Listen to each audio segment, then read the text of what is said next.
Magandang gabi mga bossing. Magbigay ko tayo ng reaction dito kay DILG, Secretary John Vic Remulla, ano? Maganda ho ang ano niya kapuri-puri para sa akin Meron ho itong 175,000 views, marami ng bawal. Kahit kayo naman, ayun nakita ganyan di ba? Yung nagbibigyo kayo, nakahubad sa kalye, nakabunete, in public. Yung mga yan, binabawal na yan. Tapos na ang maliligayang araw ng mga mahilig tumambay at mag-ingay sa kalye. Dahil simula sa araw na ito, lalo pang hihigpitan ang pagpapatupad ng mga ordinansa para mas maging ligtas ang kapaligiran at komunidad. Una sa sisitahin ang mga mahilig mag-happy hour sa kalye. Sila yung... Yun naman dapat Napapalakpak ako kay John Vic Talagang gano'n ang dapat. Hindi kagaya nung panahon ni Digong. Puta, pag binigay ni Kapitan yung listahan na involved sa droga, maski nasa loob ng bahay, pinapasok, pinapatay. Di ba? Ganito talaga dapat, Wala na yung mamam nila, Ayan, Ito, nagiinom mo sa karsada, Wala na yan. Finish contract na kayo ngayon. Kung bakit ba naman kasi, ang init-init na nga, diyan pa kayo sa inuman pa kayo ng inuman. Di ko kasi ako umiinom. Tuloy. Mga nag-iinuman sa labas ng kanilang bahay na madalas nakahambalang sa daan at kadalasang pinagbumula ng gulo. No. Just to be clear, okay? Meron tayong Anti-Public Intoxication Act. Bawal na ang mag-inom sa kalye. Bawal na ang maglatag ng mga silya at ng mga lamesa sa mga kalye at mag-inuman. Doon na nagagaling, number 1 ang away, number 2 ang sexual harassment. Bawal na. Tsaka nakakatakot pa yan, sekretaryo. Kunyari, dadaan ka sa nasa gilid, nagiinuman, nakakatakot, di ba? Lalo na kung naka-short ka ng maiksi. Kung may lahi ni Suntay ang mga nagiinuman yan, di babastusin ka pa, di ba? Nasabihan ko ang lahat, pasensyahan tayo. Pag kayo mag-inuman sa kalye, uhulihin namin kayo. Mahigpit ding Nung panahon ni Marcos Sr., bawal din yan. Pero dapat subalit, nung panahon ni Marcos Sr. kasi, walang cellphone wala kang matawagan kung may nakikita ka nagiinuman sa karsada Tsamba lang kung may nakakitang pulis o ganon. Pero kung wala, di tuloy-tuloy yan, tongga. Eto ngayon, meron na ho kasing 911 na pag nakita ka na i-report ka, may nagiinuman doon, pupuntahan na nila. Di ba? Kaganda. Tuloy. bawal ang pagbibidyoke ng lagpas sa alas 10 ng gabi. Pag alas 10, nagbibidyoke pa kayo, o kapitbahay nyo, nagbibidyoke, tumawag pa kayo sa 911 at pupuntahan po ng pulis yan at papatigilin. May mga magulang dyan. Paano, sekretaryo, yung may birthday? Hindi rin pwede. Hanggang alas 10 lang kayo. Storbo kayo sa kapitbahay. Di ba? Tama yan. So, alas 9 tulog na. Magkatrabaho yan. Alas 4 gising na. Matulog naman kayo. Tama. Kung ayaw nyo matulog, magpatulog naman kayo. Patulogin yung mga kapitbahay nyo. Huhuli John Vic for President. hindi ang mga makikitang nakahubad o walang pang-itaas na damit na nakatambay sa labas ng kanilang bahay. Bawal na ang walang t-shirt na lalaki, babae, diba? Pero walang t-shirt na lalaki na palakad-lakad sa kalye. Ano sabi mo? Pag babae, pwede. Narinig ko, babae. Kala ko sabihin nito, pag babae, pwede. Bawal na. It is an act of civility na magbihis naman kayo habang nasa kalye kayo. Pag kayo ay walang suot na t-shirt at tawad na palakad-lakad, kahit gaano kainit, magsaldo man lang kayo. Tama. Okay? Bawal na po yan. Bukod dyan, inuutos din ni Secretary Remulla ang pagdaragdag ng mga pulis sa mga matataong lugar. Gayon din ang paglalagay ng 2 pulis sa mga eskwelahan. Ganda, di ba? Nung panahon ni Digong kasi, pag nakakuha na yung listahan kay Kapitan ng mga drug addict o maski nasa loob ng bahay, pinapasok na Bakit? May bayad Pero ulo, Tapos students feel safe, we will make the parents feel safe. Kaya katakot-takot ang namatay. At yung iba nadamay. Di ba? Kagaya nila, yung bata, yung De Los Santos, tsaka yung si Kulot, itong digong na to, hayop talaga ito, demonyo. Ayan ang trabaho ng pulis, ayan ang trabaho ng barangay. Kung wala pong pulis sa inyong eskwelahan, ay tumawag po kayo sa 911 at i-update nyo kami kung bakit wala doon at mag-deploy kami kagad. Ayos. Okay? So, it is our social compact to make the school safer. Yun. Two policemen, one policeman, and barangay officials will be there during school hours. Isa pa sa tututukan ay ang ipinatutupad na curfew sa mga menor de edad. Yun! Meron na tayong enhanced curfew ordinances para sa mga 18 years old and below. Pag hindi kayo nag-aaral, hindi kayo nagtatrabaho, proof of employment of proof of education, na nag-aaral kayo sa oras na yun, pauwi kayo, bawal na kayo sa kalye after 10 p.m. Umuwi na kayo sa mga bahay nyo. Diyos! Okay. Yung mga rugby boys dyan, yung mga gang-gang dyan, yung mga gago sa kalye dyan, magtago na kayo, umuwi na kayo pag 10 o'clock, uhulihin namin kayo. Ang ilang residente sa Quezon City, pabor sa mahigpit na pagpapatupad ng mga ordinansa. Tama lang yung ginawa yung gumawa na ganyan. Na bawal lahat. Talagang bawal naman lahat yan eh. Nung pa yan eh. Tagal na yan eh. Bawal maghubad, pati sigarilyo, tsaka iinom Panahon pa ni Marcos Sr. yan. sa mga tindahan sa labas. Sa totoo lang, bilang isang lupon, dito sa aming barangay, Lupon. yun ang pinaka-iral namin dito. Kaya lang, siyempre, sa katigasan talaga ng ulo ng mga kabataan ngayon, na halos hindi pagka sinaway mo, ikaw pang masama, na mamurahin ka. Maganda yan patakaran niya para tao may mga standby, medyo mabawas-bawasan. Yan. Gabi. Puro lang ginagawa yan, kalagala mga standby. Wala nang magandang ginagawa. Tama. Sinabi ni PNP Chief Police General Jose Melencio Nortatis Jr. na ang pagpapatupad ng mahigpit na ordinansa ay sisimulan sa Metro Manila bago ipatupad sa iba pang bahagi ng bansa para sa pagkakaroon ng safer cities. Pinapaigting lang natin ang ating community relations as well as cooperation, participation of the stakeholders. We should be empowering them. Diba, sinabi ko nga, it is not enough that the police are there. They are seen, they are appreciated. Dapat nararamdaman sila. Tsaka dapat yung mga nahuhuli dyan, mga friend, no? Binibigyan ng, tawag dito, parusa, para madala. Yung medyo mararamdaman nila, para hindi sila uulit. Hindi yung papiyansa lang, palalayain na. Hindi, huwag na yung piyansa, parusa ang bigyan ninyo. Doon sa nahuli. Hindi yung piyansa, pag nangyari, sa presinto,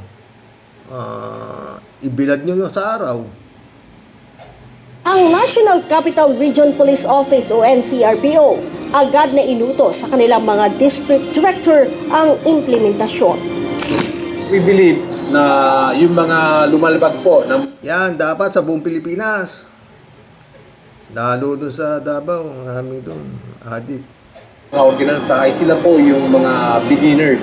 And eventually, nag-evolve po yun na marami sa kanila, yung mga violators ng mga simple ordinances at the span of time, nag-evolve po na nagiging hardened criminals. Sa ating mga district directors, of course, ang marching orders natin ay full implementation ng utos ng ating SILG, and at the same time, yung enhanced police visibility natin sa lahat ng public convergence natin kung saan maraming tao. Dagdag ng PNP, ang mahigpit na pagpapatupad ng ordinansa ay bahagi lamang ng pinag-igting na kampanya ng pulisya laban sa kriminalidad. Tama. Leia Ilagan, UNTV. Ito na ho yung resulta ng pagkakadeklara ni John B. Crimolia. Over 11,000 arrested after violating city ordinance. O, patay ka. Bago lang ho ito.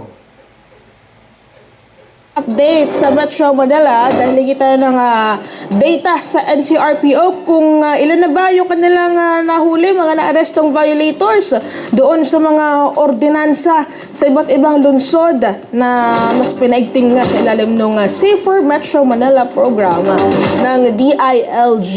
Nasa kabilang linya si Police Major Hazel Asilo, ang spokesperson ng National Capital Region Police Office. Good evening, Major. Marlene po sa Spot Report, nag-iisa.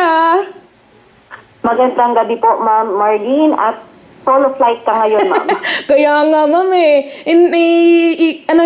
hindi po muna natin makakasama si Partner Jeff sa mga oras ito, may ginagawa ho siya. Pero ako muna, Ma'am, samahan niyo muna ako dito sa Spot Report at hihingi po ako ng update sa inyo. Kamusta na ho ba ang ginagawang paggalugad ng NCRPO sa Metro Manila patungkol po doon sa Safer Metro Manila Initiative ng DILG, Ma'am? Sa ngayon po, based dun sa ating Hindi naman kailangan maggalugad eh. Kasi pag may nakakita, tatawag lang sa 911, alam ba nila kung sino yung tumawag? Pupuntahan na, hindi na kailangan pang maggalugad, di ba?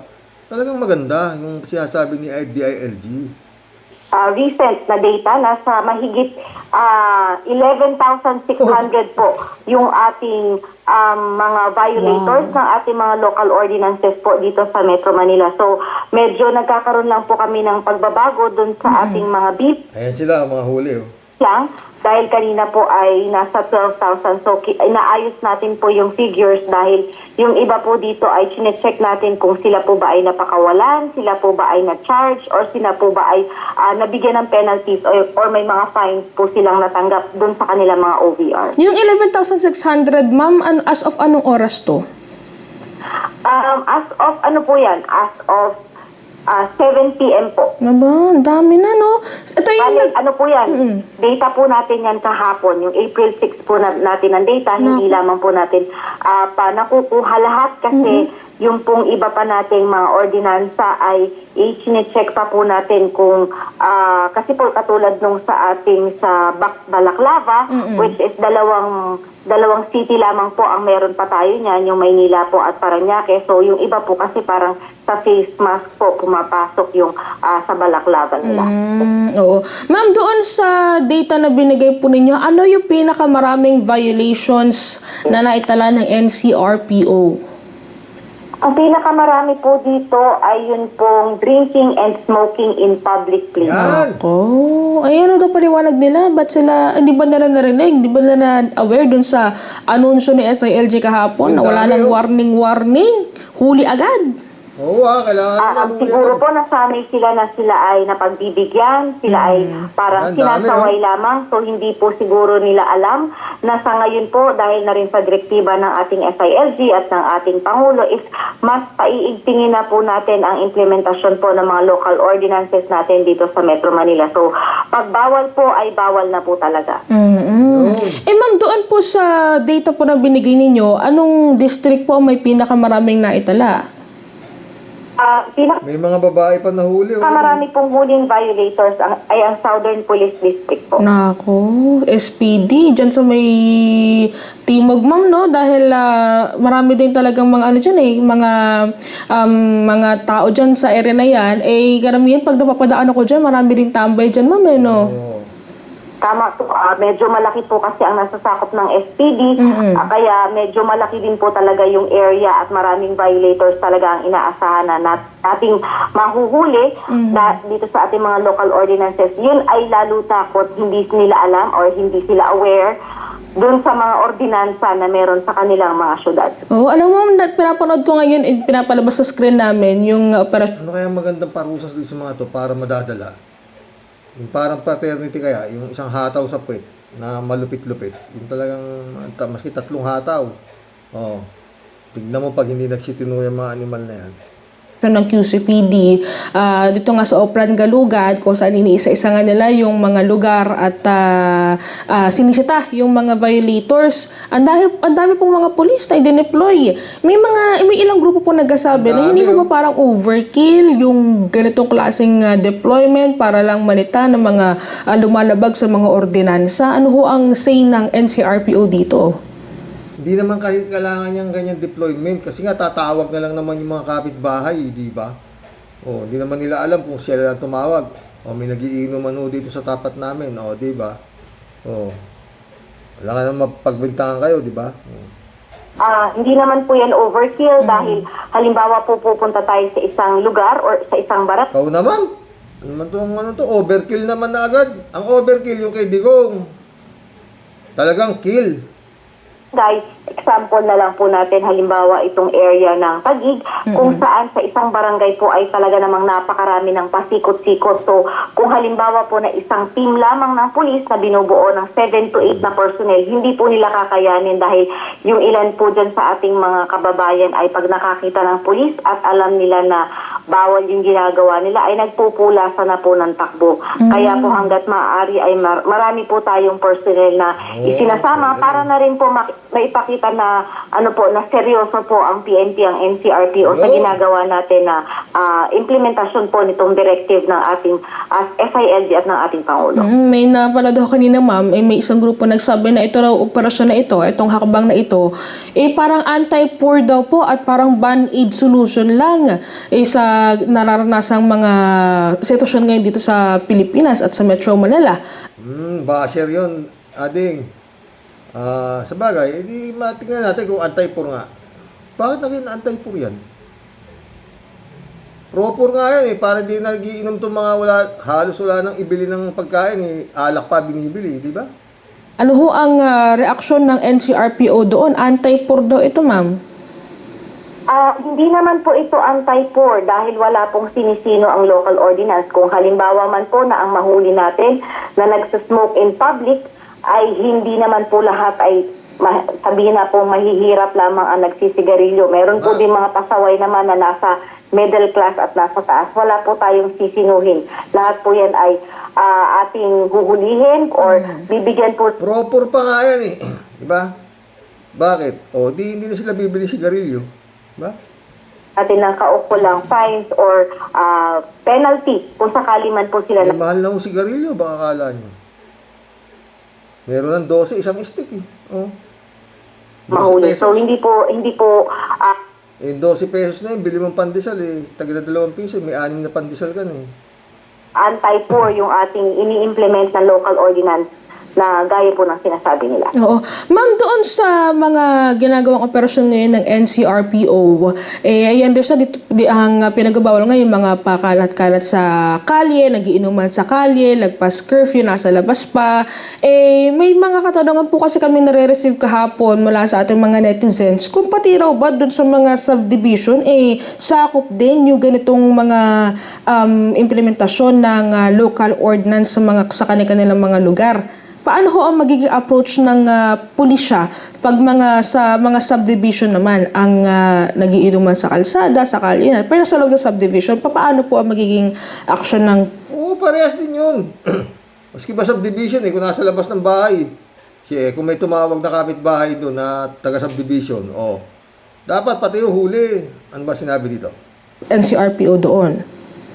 Since yung mga subdivision po natin, lalo po yung mga gated natin ng mga subdivision, meron po silang mga ini-implement na sarili nilang mga batas. Meron pong rules and regulations yung kanilang homeowners association. So, meron nga palang homeowners association. Bihira naman ho yan. Ganyan, sa mga subdivision, lalabas pa. Mayayaman nyo nandiyan subdivision, kaya subdivision. Di sa loob na silang bahay magtutunggaan, di ba? Ba't pa lalabas? Kung maaari po naman na kung sakali lang po na manghihingi po ng tulong itong mga HOA na ito sa ating barangay at sa ating PNP, agad din naman po tayong tutugon. Pero since yan po ay private po na private property po yan na kailangan din po ng permiso bago po makapasok at hindi rin naman po sabihin na natin hindi po madalas yung mga paglabag dyan sa mga lugar na yan, ng mga local ordinances. So, magdidepende na po yan sa paghingi ng, kung hihingi po ng assistance sa atin yung mga nandyan po, sa mga subdivision po na yan. Ma'am, doon sa mga ginagawa ninyong operasyon, may mga kasama ba kayong mga taga-barangay o ito yung solely, mga PNP personnel? May kasama po kaming mga taga-barangay kasi meron po tayong mga cities na ang may hawak po ng OVR or yung nagtitiket po ay yung ating mga taga-barangay. So talaga pong may yung po kasing ating Safer Metro Manila is hindi lamang po proyekto yan ng PNP, kasama po dyan yung ating LGUs at lalo pa po yung ating mga nasa barangay, since sila po yung ating mga force multiplier. So kasama po talaga yung mga taga-barangay dahil mas kilala po nila at mas alam po nila yung kanilang mga lugar. So itong gantong mga activities natin, ma'am, gantong mga operation, inaasa magtutuloy-tuloy ito, hanggang naman. sa maubos yung mga pasaway sa kalsada. Yes po, tutuloy-tuloy po yan. Dati naman na po natin ginagawa, mas pinaiigting lang po natin at mas sinisiguro natin na mai-implement po itong ating mga lokal na ordinansang ito. Ma'am, question. Doon po sa unang gabi ng ginawa po ninyong operasyon na Oplan Galugad para po sa mas maigting na implementation nitong mga local ordinances na ito, may mga nag-violent reaction ba ng mga ng mga violators? May mga nagalit, ng away? Wala naman po tayo mga violent reactions. Sabi ko nga po, dati naman na po nating ini-implement yung mga local ordinances natin. Yun nga lang po siguro, mas mahigpit po tayo ngayon. At syempre, yung ating paggagalugad at yung ating mga operasyon laban po, para po ma-implement natin itong mga local ordinances natin is mas magiging extensive po. Hindi katulad dati na minsanan lang or may matsyempohan lang. Ngayon po ay talagang gagawin po natin itong part po ng operation po natin. Okay. Ma'am, segue ako ng very, very light sa isa pang topic kasi nababanggit ko kanina dito bago tayo magkausap. May mga kriminahon na itatala ang PNP na parang in connection o resulta nung mataas na presyo ng petrolyo ngayon, kagaya na lamang nung sip-sip diesel, yung latest kanina na hoarding paihi doon sa Navotas City, at the same time yung last time yung sa gasolinahan, yung gas and run. Paano ho ba ang monitoring? Kamusta na ho ang monitoring ng NCRPO dito? At the same time, ano ho ba ang gagawing hakbang ng NCRPO? Tama na yan. Mahaba na yan kung ano ng kaso sa tanong nito. Basta yun lang, maganda ho yung ginawa ni John Vic, no? Punta naman ho tayo dito kay Sayad. Mukhang hindi napagbigyan yung TRO niya. Let's now talk to Manila 3rd District Representative Joel Chua. Good morning, Kong. Thank you for joining us. Morning. Hi, good morning. At sa lahat po ng inyong mga taga-subaybay, good morning po. Well, of Thanks for course- having me today. Thank you, Kong. And of course, I'd like to hear your take on Vice President Sara Duterte and her team this time seeking Supreme Court intervention to halt the impeachment proceedings. Ano po ang tingin nyo dito? Well, without the TRO, tuloy-tuloy lang po tayo. Gaganda rin ho ng tanong dito nila Castro yata to, Castro rin. Diba to?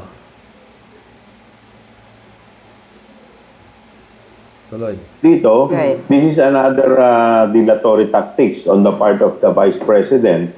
But if I remember it correctly, last year they were very they were saying na gusto rin nila ng hearing. In fact, the Vice President was asking for bloodbath.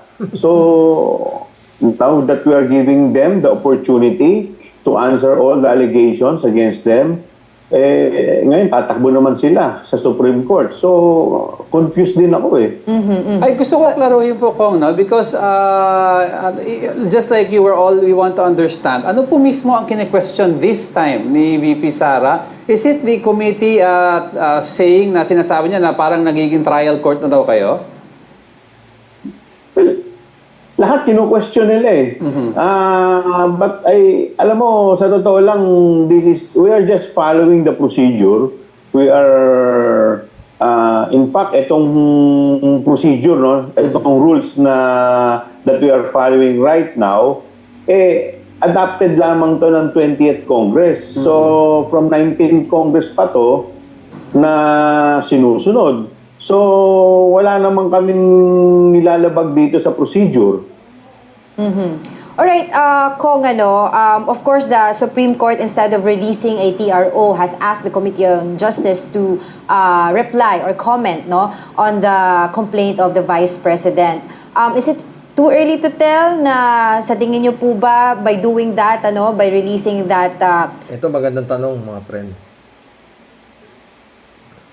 ruling ng SC ay wala po silang nakikitang matinding ebidensya dito sa complaint ng Vice President or is it too early to tell? Too early to tell. Pero sa akin, wala naman ako nakikita. Bigat eh. Kasi sa akin, mga friend, hindi naman tayo nagagaling-galingan. Ha? Yung kay Toron, hindi pinansin ng Supreme Court eh. Yung ipinal nung 5 abogado yung 21 abogado nito si Sayad, no? Hindi pinansin eh. Parang gano'n, di ba? Pero walang komento yung Supreme Court. Pero dito, nung nag-file si Sara, antimano, ang sabi ng Supreme Court, magbigay sila ng parang paliwanag dito sa ipinail na nagsisik ng TRO si Sara.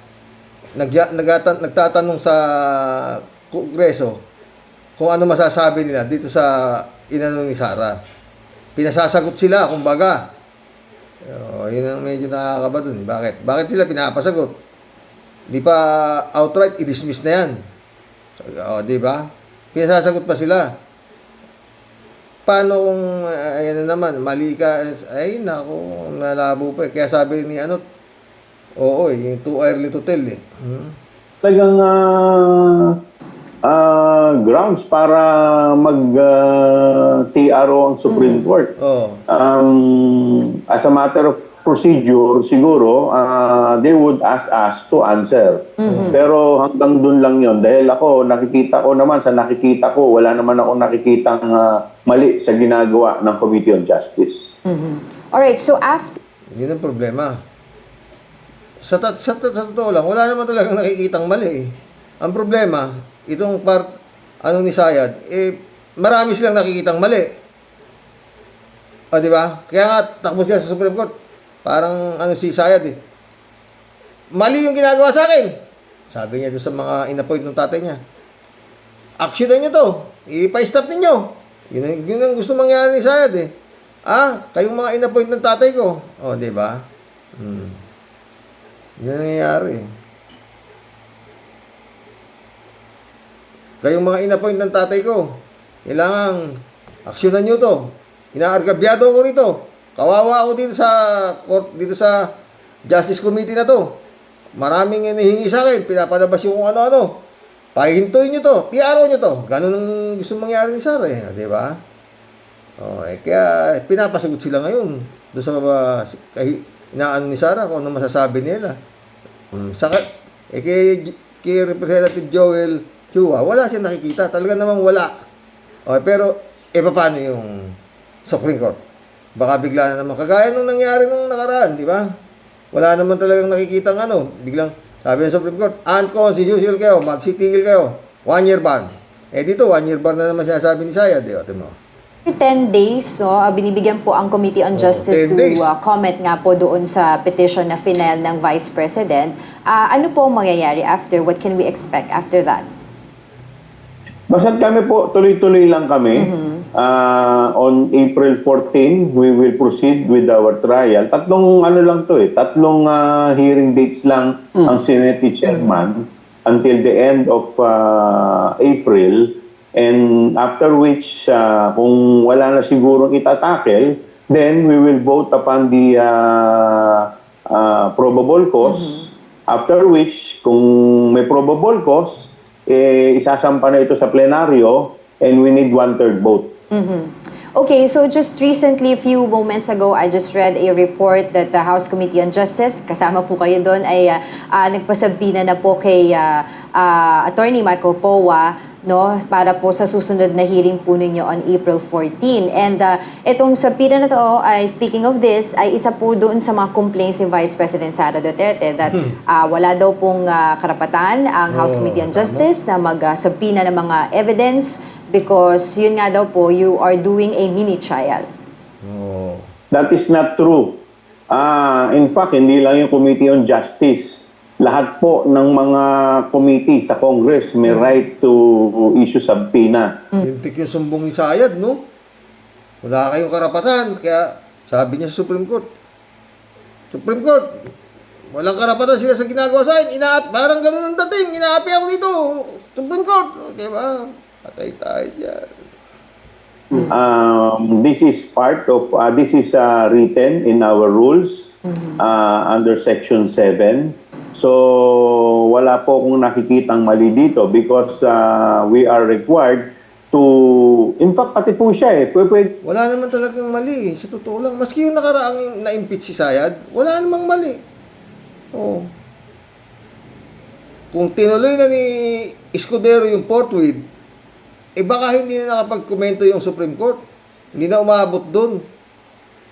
Kung nag-trial na agad sa Senado, sayang ang toga. May mapapanood to, sayang ang tato. Sayang ang toga. Kung talaga isang ngayon, hindi ka, mabantot na yung toga na yun. Tuloy. Po siyang mag-submit ng kanyang evidence. No? So kami naman, we are required also to obtain additional evidence. Hindi pa naman, we are not expected to cross-examine Attorney Powa or any witnesses for that matter. Ang purpose lang nitong subpoena, the reason why we are asking them to appear is to identify at least yung mga signature kung sila ngayon and to ask clarificatory questions. So mababaw lang. This is like preliminary investigation. So kumbaga kung what happens if hindi sila tumugon sa subpoena and they refuse? Well, if they will refuse, no, tutuloy lang kami. Kasi kagaya niyan, yung kay Ramil Madriaga, syempre, we wanted to know kung ito ba ay kusang loob. Mamaya na yan. Mahaba pa po yan, no? Mga boss, mahaba po yan. Ha? Ako alam mo mga pre, nagtataka ako. Bakit parang walang lumalabas na kandidato sa pagkapangulo? Para bagang dadapat subalit wala namang kaktorya-torya itong si Sayad bilang nangangarap talagang nag-aano na siya ay magiging pangulo, no? Mantakin mo ito. Anong klaseng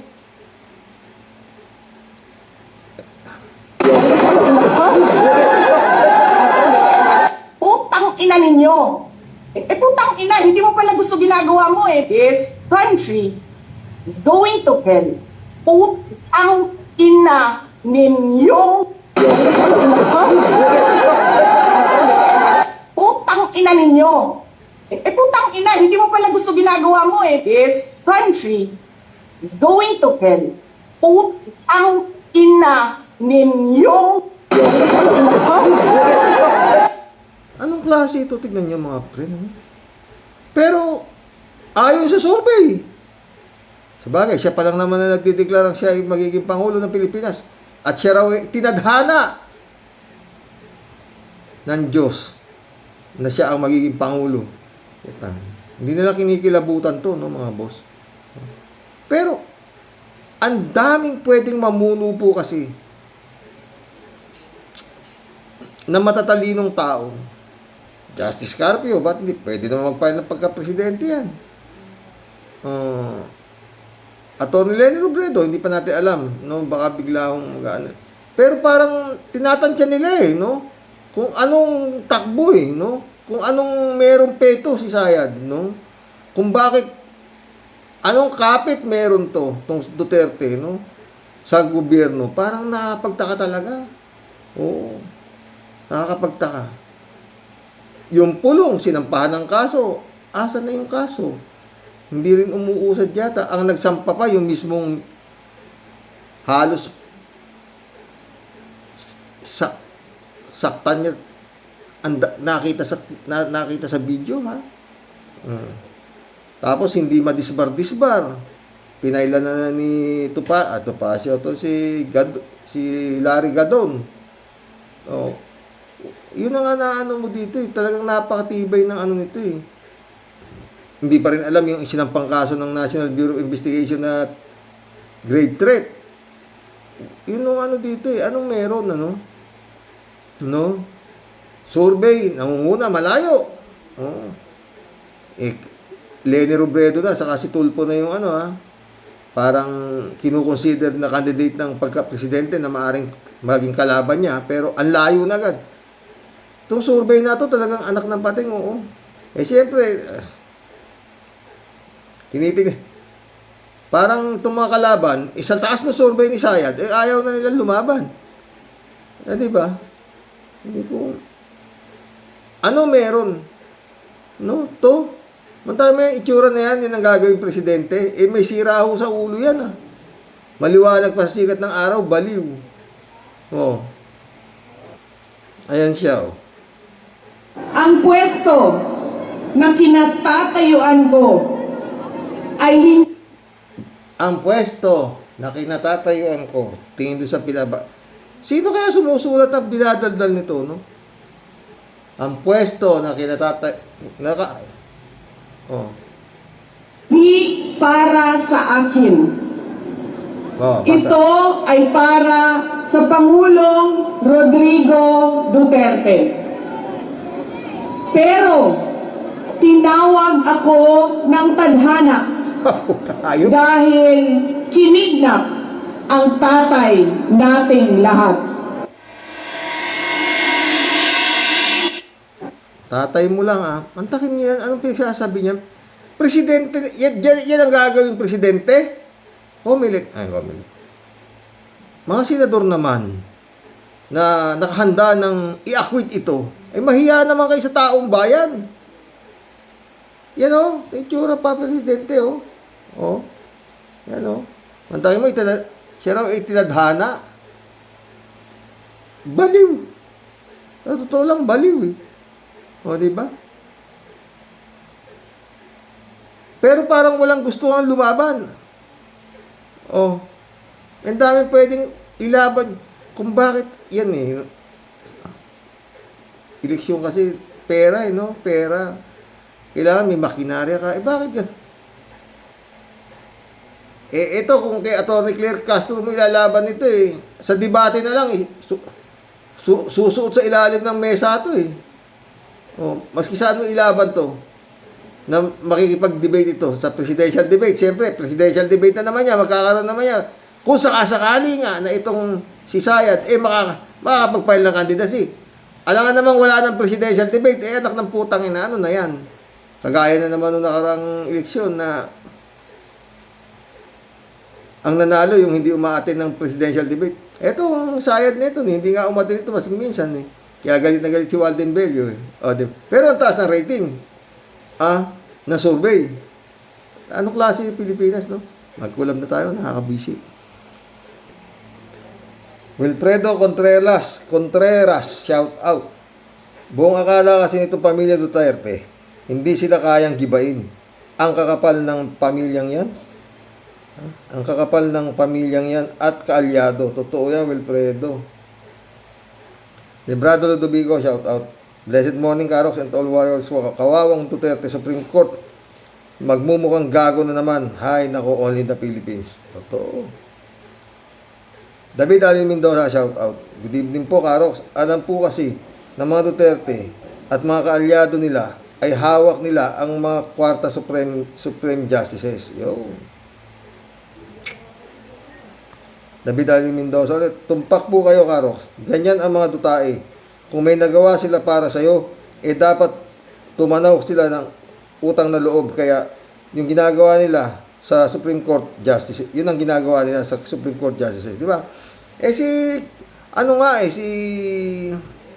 Gerbix Ruistro nga, di ba? Gagalit siya dahil binabanatan daw siya samantalang may utang daw sa kanyang 8 milyon. Ang kapal na mukha, no? Si Gerbix naman, eto na naman tayo. Gerbix Ruistro, wala naman palang katiba. Ba't hindi mo sampahan ng kaso? Si Sayad, pinagkakalat na manunuba ka. Di ba? Yun yung hindi ko alam kung anong takot meron sila dito, no? Personal na personal yung pagkakakanake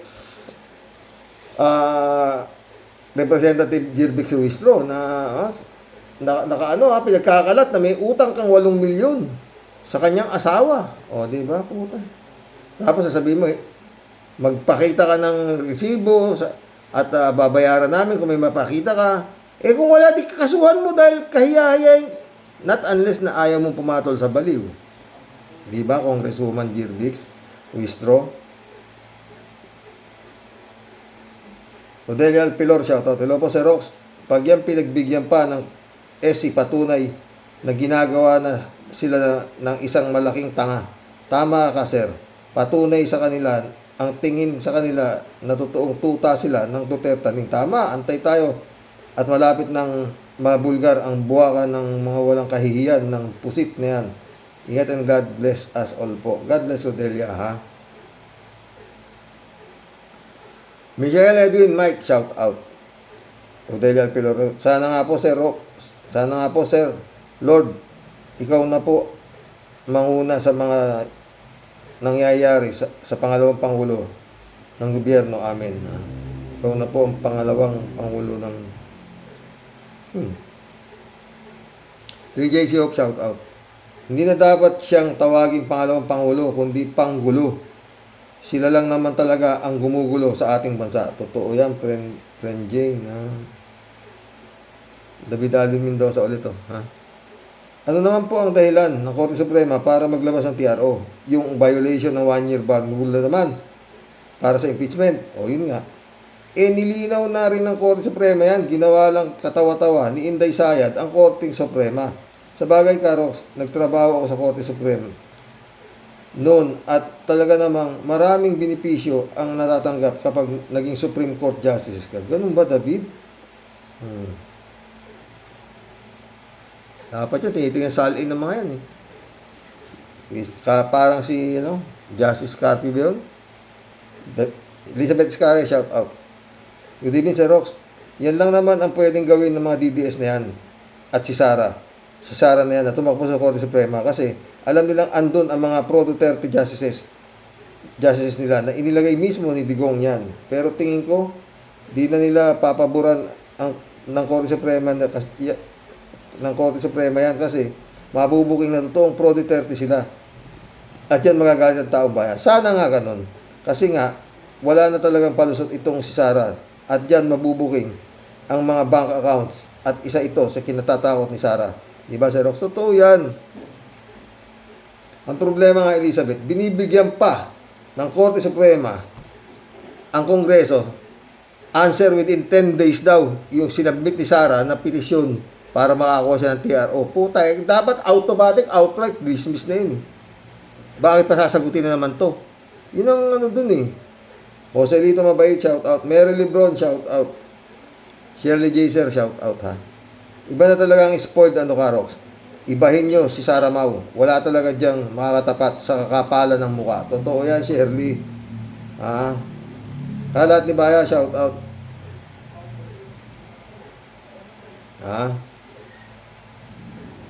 Friend Shervin Sapeda, shout out. July 7, Alcantara. Christian Sen, no? Analisa Apolinar, shout out sa inyo mga boss, ha. Katipunera po ng Cavite, bumabati po kumakaway po ng may ngiti. Sa'yo, Sir Rox, at sa buong Team Rocky Warriors the Great. Sa topic ko po today, Sir Rox, kailangan na po talagang itong pong si Sayad, maturuan na po talaga ng leksyon. Ano po? Sir Rox, hindi naman po siguro tayo mga bulag, pipi at bingi. At lalo pong hindi naman po tayo ubod ng mga tatanga. Ano po? Para patianod na naman po tayo dito sa walang kamatayang apila sa Supreme Court na mga pesting yawa. Ano naman po ang meron sa bagong ano naman po ang meron sa bayong? At ito naman po ang apila ng baliw. Hoy, mga uto-uto at puro mga bukbok na utak dyan sa Supreme Court, Kuyu Court. Pag itong baliw na to, pinalusot nyo na naman at ginawaan nyo na naman ng eksenang bulok, mga anak kayo ng mga yawa talaga, ha? Ipinamumukha nyo lang po sa buong sambayan ng Pilipino na kayo po, sumusumpa na kahit harangan pa kayo ng basuka sa inyong pagmumuka, hindi kayo tatalikod sa inyong pangako sa puon ninyong sidutae na nagluklok sa inyo dyan. Mabwisit kayo po kahit pa pag maghurimentado ang mga tao sa ngalan ng mali-malitang pera at kapangyarihan ng mga bukbok ninyong utak, di kayo talaga papatalo. Yun nga. Pakialam nitong Supreme Court nito sa tao. Basta ito, kung gusto niya, impeachin ko kami lahat, di plano humaba, di ba? Kay Madam Luistro, apila ni Sayad, sure at aprobado. Asa ng dignidad ng mga hiya ninyo. Sa ngalan ng Diyos, mangilabot kayo, darating ang karma at yan ang totoo. Ang tamang hustisya, nababaligtad ninyo dahil nararapat sa isang tao. Yun ay si Sayad, lahi ng impakto sa utang na loob. Nagbabayad kayo kahit ang kapalit ang galit ng tao. Di kami papayag sa leche yung plano. Dapat kang managot at pagbayaran mo. Di mo kami mauuto, muli mong maloko kahit pa magsumbong kay Haring Digong nyo. Dapat kang makakulong sa galit ng tao. Saan ka dadalan? Saan ka dadalhin? Kapal ng mukha mo, nakaw ninyong ayaman, di na makontento. Ang maging presidente ay aabutin mo. Certified na hudas, isang manloloko. Kailan katitino, kailan magbabago? Walang madadala kahit sa hukay mo, kahit pa sampera o duling na 5. Kala siguro itong mga hayop na ito, hindi sila mamamatay. Pastor Yunlagon, my friend, shout out. PJC po, wala si Rox. O anong sabi ko sa'yo? Malamang sa alamang, sa SC, hindi mabibigyan ng TRO para kay Ximenet. Hindi pa natin alam, pinapasagot. Ba't pa masasagutin ng 10 araw itong sa petisyon ni Ximenet, di ba? Jojo Tol, shout out. Udem Tol, mukhang tagilid yung impeachment gawa ng petisyon. Anyway, sabi nga ng friend ko sa Saudi, magtatagal pa yun, conflict yun. Ay buhay, natin. Federico Mandak, shout out. Nagkomento na din ang Congresswoman Laila de Lima sa Supreme Court na huwag paggamit kay Sara at baka maging Sara's Court ang tawag sa Supreme Court. yan talaga si Laila. Galing. Si Laila de Lima, pwede rin tumakbong presidente. Ano ba ang hinahanap ninyo? Kasi, utang ina kayo. Maski na baliw, binoboto nyo. Federico Mandak o Karox. Dahil sa technicalities, pinaiiral ng ruling ng Supreme Court. Di kaya, parang basketball na lang ito. Nag-dribble yung Justice Committee ng House para makashoot. Pero siyempre, pilit hinaharang ng grupo ni Sara para di makashoot. Ginawa nilang binalya na nag-complain sina Sara sa Supreme Court at umaasa tawag ng technical foul. Tandaan natin kung minsan sa basketball may bias na referee. Depende kung sinong gusto niyang manalo. Yun ang nakakatakot, Federico Mandak. Totoo yan sinasabi mo, putik. Halatang-halata naman bias, di ba? Akalain mo, diniklara unconstitutional yung Kongreso nung nakaraan, di ba? Kaya sabi ni, si Chis Escudero, kita nyo na, kung nag-hearing kami, di wala rin pala nangyari dahil illegal naman pala kayo dyan sa Kongreso. Unconstitutional kayo. Naging tama pa to si Portwet. Di ba? Ang inang. Ted, shout out Ted. Ayaw pa ding mag-resign ni Sara Piatos. Resign na habang maaga pa. Di ka rin naman pala magiging presidente ng Pilipinas. Isinusuka ka na. Wala ka na ding suporta sa SC. Hahabulin ka nga rin pala ni Boying kahit mag-resign ka. Malamang makakulong. Totoo yan, Ted.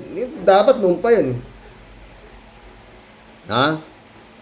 JC of ulit to. Itong si Guanzon, kiss ass din talaga sabi niya. Kailangan daw mag-ready na si Sara at baka siya ang mag-presidente dahil may sakit daw si BBM. Napanood mo rin pala talagang active na active ka, friend, ha? Si Guanzon, nananaginip ng gising. Ang DDS nga naman, pero teka si Rox. Di naman pala siya welcome ng mga DDS. pinipilit ang sarili kay Sara para nga naman meron siyang masisipsip na dugo parang vampira. Kaso mas tuso si Sara. Naamoy siya ni Sara. Saan ka pupulutin itong si Guanzon alias Rolex et Gucci? Gucci. 3J Shop ulit to. Sabi ko naman sa'yo, Xerox, kapag si Lord ang kumilos, kahit tumakbo pa siya, kahit tumakbo si Sara sa pinakamas matataas pa sa Sara's Court, Supreme Court, si Lord ang masusunod.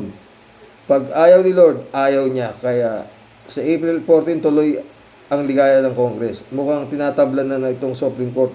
Kahit papaano, may hiya din. Ayun nga. Sana nga.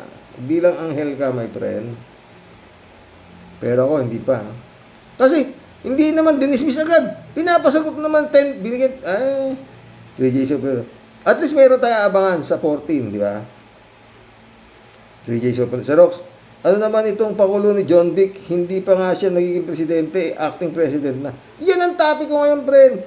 Huhulihin ng mga umiinom sa kalye at nag-uubad kay mga nagkakaryoke. Oy, ang huli ninyo si Bato at Bantag, may gulay, gustong mag-alagigong.